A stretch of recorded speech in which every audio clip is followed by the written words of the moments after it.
Good morning, guys. This is Pop again, sitting out here at the park, having his McDonald's coffee and sausage McGriddle. We talked about mistakes, making mistakes, doing it one way, not too bad, but doing it again and getting it better. Well, everybody makes mistakes and they perfect it and get better. Let's think about it for a moment. When God created the heaven and earth, he created the water, the seas, the trees, everything. And then he created man. He created Adam. And Adam's wandering around, trying to find his way around on the earth. And then Adam's getting kind of, lonely and whatever. But God created Adam with two heads, one with his brain and one with the, what. So Adam's walking around having these different thoughts and trying to figure out which way is up and which way is down. And so God decided, well, he's going to create Eve. And so he created Eve and put her over there behind a bush, and so that Adam could find her in the garden. And so all of a sudden, Adam sees Eve and he goes, whoa, man, look at that. God created a better model. This time, he only needed one head. This time, it's created a woman. That's where the name woman comes from. God created woman when Adam said, whoa, man, look at that. A better model. This model needed only one head, was bright, was beautiful, had everything right, knew what to do. And from now on, from that day forward, men knew that if mama ain't happy, ain't nobody happy. When men and women are getting together, we're always talking about opposites attract. Like a magnet, opposite, polar, whatever, opposites attract each other.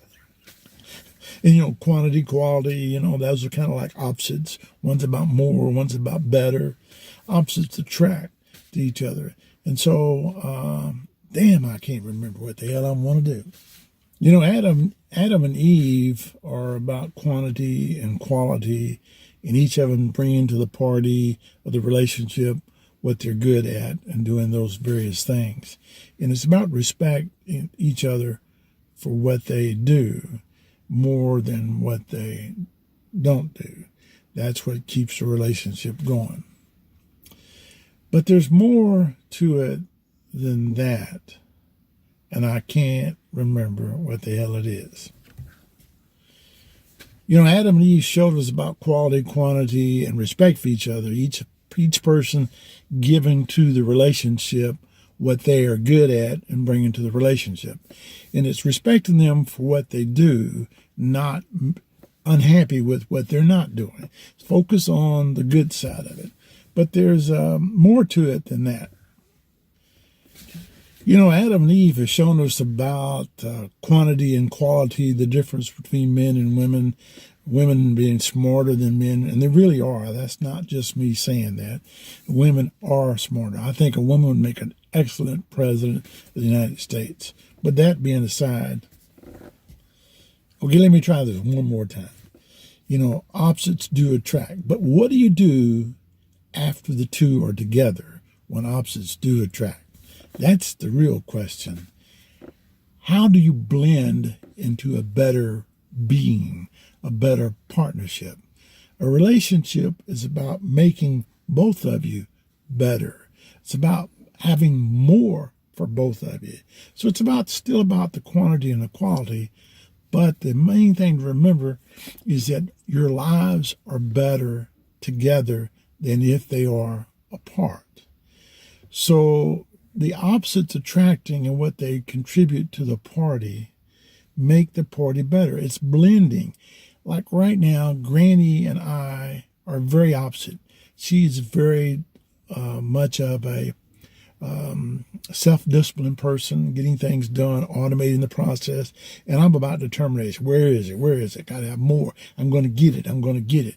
So we're a little different, but I'm learning from Granny. As long as you realize in a relationship, the respect is looking at the other person and what they bring to the relationship and how can you be more like them. And then how can they be more like you? You help them to see the positives of you and want them to want to be more like you. So what makes both of you better is that you blend it together. You not only do your part and she does her part, but you try to be more like her. If you respected what she does, you'll want to be more like her. If she respects you, she'll want to be more like you. So Granny is getting more determination about things, and I'm getting more discipline about things. I'm not as good at it as Granny, but I'm getting better, and maybe one day I will realize that self-discipline is about automating the process. If you just keep burning and burning and burning and going and going and going for determination, you're going to run out of steam. You have to pace it. You have to have some self-discipline. That's very important to understand. It's blending and learning what the other one's doing and trying to bring it into the way in which you do things. You know, after God created Adam and Eve, they formed a partnership to be able to go on in life and live in the garden. And that partnership was respect for each other. Adam was good at going to get things, and Eve was good about telling Adam what to go get. Go get that deer over there, Adam. Bring it home so we can eat it. Go ahead and build this house up for us. We need to have these bushes so we can protect ourselves from the weather and everything. Yes, ma'am. Adam did whatever Eve asked him to do because Eve had the power, and Adam, and she knew it, and Adam was out there working about getting things more and more and more. But when he bring home something like the deer to eat and put it on the fire for them to eat, he just threw it on the fire, and then that's what they had. Man, it was just like bland food. So what happened was that Eve said one day, look, Adam, you are good. You're very good about getting things and bringing and providing for the family, bringing it in. But you know what? It's just not quite good enough, We need to make it better. We need to improve on what you're doing. Because remember, Eve's about the improved model, not the first model. So Adam's bringing this stuff home, and then Eve says, well, I'm going to start doing the cooking. I'm going to take care of it, improve the quality of what we eat. We're not just going to eat burnt meat on the grill. We're going to have it seasoned with a little Italian season, maybe a little barbecue sauce sometimes. We're going to have a little variety. We're going to put some corn with it. We're going to really make the meal a good meal, something that we enjoy together. So the moral of that story is Adam's about quantity and Eve's about quality. And when you look at it, that's what men and women are about. Predominantly. Now, there are women who go get things, don't get me wrong, and there are men who are good at cooking and quality. But as a whole, women are about nurturing, making things better, improving the way of life. And men are about, where is it? Where is it? I need to get more, bring more home. So, you have to respect each other for what they contribute to the partnership. It's not both of you picking up the fork and moving it, picking up the table and moving it together. It's you doing one thing that needs to be done, her doing one thing that needs to be done, and respecting each other for what they contribute to the relationship.